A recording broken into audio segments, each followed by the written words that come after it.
Hi అండి. ఈరోజు బోటి కర్రీ చేసుకుందామండి. శుభ్రంగా కడుక్కున్న బోటీని ఉప్పు, పసుపు వేసి ఉడకబెట్టుకొని పక్కకు తీసి పెట్టుకోవాలండి.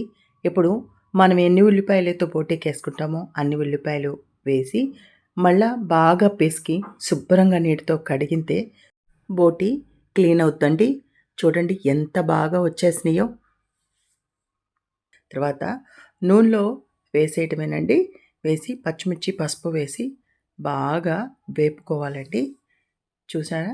బాగా వేపుకున్నాం కదా! ఇప్పుడు టమాటా, వెల్లుల్లి, అల్లం కలిపిన పేస్ట్ వేసి బాగా వేగనివ్వాలండి. ధనియాలు, చెక్క, లవంగాలు, కొబ్బరి వేసిన పేస్ట్ వేసి బాగా కలపండి. ఇప్పుడు ఉప్పు, కారం కూడా వేసి బాగా కలుపుకోండి. కొంచెం వేగాక తగినన్ని నీళ్లు, ముక్క మునగ నీళ్లు పోసి ఉడకనివ్వండి. కొత్తిమీరేసి దించేయటమే. ఎంతో టేస్టీగా ఉండే బోటి కర్రీ రెడీ.